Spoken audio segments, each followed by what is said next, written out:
Hello dear friends, അസ്സലാമു അലൈക്കും, നമസ്കാരം. എല്ലാവർക്കും എൻ്റെ യൂട്യൂബ് ചാനലിലേക്ക് സ്വാഗതം. ഇന്ന് കല്യാണ വീടുകളിൽ ലഭിക്കുന്ന നെയ്ച്ചോറ് റെസിപ്പിയാണ് ഞാൻ നിങ്ങൾക്ക് ഷെയർ ചെയ്യുന്നത്.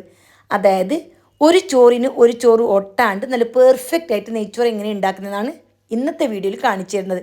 അതിനുവേണ്ടി ആദ്യം തന്നെ ഞാനിവിടെ പാൻ ചൂടാൻ വെച്ചിട്ടുണ്ട്. ഞാനിവിടെ 1/2 കിലോ റൈസാണ് എടുത്തിട്ടുള്ളത്. തനിമ റൈസാണ് എടുത്തിട്ടുള്ളത്. 1/2 കിലോ റൈസിന് 50 ഗ്രാം നെയ്യും 50 ഗ്രാം വെളിച്ചെണ്ണയുമാണ് സാധാരണയായിട്ട് കല്യാണ വീട്ടിലും അതേപോലെ കാറ്ററിങ്ങിലെല്ലാം ഉപയോഗിക്കൽ. ഞാനിവിടെ 50 ഗ്രാം നെയ്യും അതേപോലെ 50 ഗ്രാം നമ്മൾ സവാള ഫ്രൈ ചെയ്ത ഓയിൽ ഉണ്ടെങ്കിൽ അതാണ് ഏറ്റവും ബെസ്റ്റ്. അപ്പോൾ എൻ്റെ കയ്യിൽ ഫ്രഷ് ആയിട്ടുള്ള സവാള ഫ്രൈ ചെയ്ത എണ്ണ ഉണ്ടായിരുന്നു, അതാണ് ഞാൻ ചേർത്ത് കൊടുത്തത്. പിന്നെ കുറച്ച് ഗരം മസാല ചേർത്ത് കൊടുത്തു, കുറച്ച് കറിവേപ്പില, ഒരു 3-4 പച്ചമുളക്, അതായത് 5 ഗ്രാമ്പു, 4 ഏലക്ക, ഒരു പീസ് പട്ട, ഒരു പീസ് തക്കോലം, ഒരു പീസ് ജാതിപത്രി, 1 ടീസ്പൂൺ ചെറിയ ജീരകം, 1 ടീസ്പൂൺ പെരുംജീരകം, ഒരു ബേ ലീഫ്, ഇത്രയുമാണ് ഞാൻ ചേർത്ത് കൊടുത്തിട്ടുള്ളത്. പിന്നെ ഒരു സവാള, അതും വളരെ നേരിയതായിട്ട് അരിഞ്ഞ് അതും ചേർത്ത് നന്നായിട്ട് മൂപ്പിച്ചെടുക്കണം. കൂടുതൽ കളർ ചേഞ്ച് ആവാൻ നിൽക്കണ്ട, നെയ്ച്ചോറിൻ്റെ വെള്ള കളർ മാറും.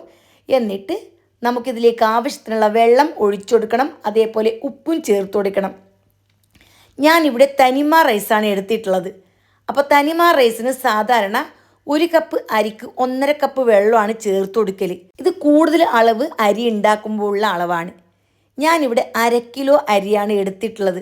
അതുകൊണ്ട് തന്നെ 1 കപ്പിന് 1.25 കപ്പ് വെള്ളം എന്ന കണക്കിന് ഒഴിച്ചു കൊടുത്ത് നല്ല പോലെ തിളപ്പിച്ചെടുക്കണം.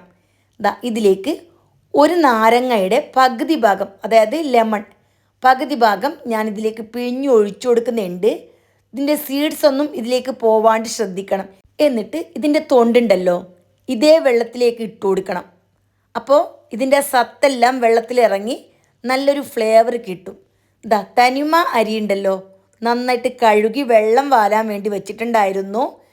ഈ അരി കുതിരാൻ വെക്കേണ്ട ആവശ്യമില്ല. കുതിർന്നാൽ ചിലപ്പോൾ നെയ്ച്ചോറ് ഉണ്ടാക്കുന്ന സമയത്ത് കൂടുതൽ വെന്ത് പോകും.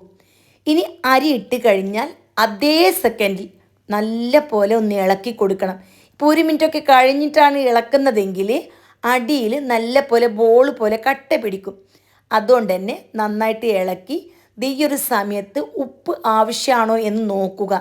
ഞാൻ ഇവിടെ ലെവലായിട്ടാണ് ഉപ്പ് എടുത്തത്. സ്പൂണിൻ്റെ 3/4 ടേബിൾ സ്പൂണിനടുത്ത് ചേർത്ത് കൊടുത്തിട്ടുണ്ട്. ഇനി നോക്കിയിട്ട് ആവശ്യമാണെങ്കിൽ ഒരു 1/4 ടീസ്പൂണൊക്കെ വേണ്ടി വന്നാൽ ഇട്ട് കൊടുക്കാം. അരി ഇട്ടതിന് ശേഷം നല്ലപോലെ തിള വന്നാൽ ഫ്ലെയിം വളരെ ചെറുതാക്കി മൂടി വെക്കണം. എന്നിട്ട് 12 മിനിറ്റാണ് തനിമ റൈസിന് വേവ്. 5 മിനിറ്റ് ആകുമ്പോൾ ഒന്ന് ജസ്റ്റ് ഇളക്കി കൊടുക്കണം. അരിയൊന്നും പൊടിഞ്ഞു പോവാണ്ട് സാവധാനത്തിൽ ഒന്ന് ഇളക്കി കൊടുക്കണം. എന്നിട്ട് വീണ്ടും മൂടി വെക്കണം. അപ്പോൾ അതിന് മുമ്പായിട്ട് കുറച്ച് സവാള ഫ്രൈ ചെയ്തതും കിസ്മിസ്, കാഷ്യൂനട്ട്, പിന്നെ കുറച്ച് മല്ലിയില ഇതെല്ലാം തൂകിയതിന് ശേഷം വീണ്ടും ബാക്കിയുള്ള 7 മിനിറ്റ് ഉണ്ടല്ലോ, അത് മൂടി വെച്ച് വേവിക്കണം. അപ്പോൾ പ്രത്യേകം ശ്രദ്ധിക്കണം, നിങ്ങളുടെ സ്റ്റൗവിൻ്റെ ഏറ്റവും ചെറിയ തീയിലായിരിക്കണം ഈ 12 മിനിറ്റും കുക്ക് ചെയ്യേണ്ടത്.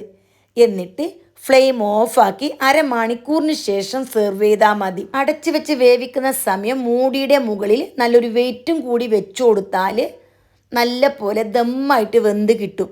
അതിനുശേഷം അരമണിക്കൂറിന് ശേഷം ഓപ്പൺ ചെയ്ത് വിളമ്പിയാൽ മതി. അങ്ങനെ സമയമെടുത്ത് വിളമ്പിയാൽ നമുക്ക് കല്യാണ വീട്ടിൽ കിട്ടുന്ന നെയ്ച്ചോറുണ്ടല്ലോ, അതേ ടേസ്റ്റുള്ള ഒറ്റയായിട്ടുള്ള നെയ്ച്ചോറ് ഉണ്ടാക്കാൻ പറ്റും.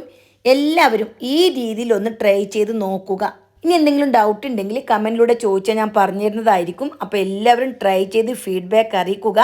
പുതിയൊരു ഓപ്ഷൻ വന്നിട്ടുണ്ട്, ഹൈപ്പ്, എല്ലാവരും എനേബിൾ ചെയ്യണം. അപ്പോൾ വീണ്ടും കാണാം. Bye bye.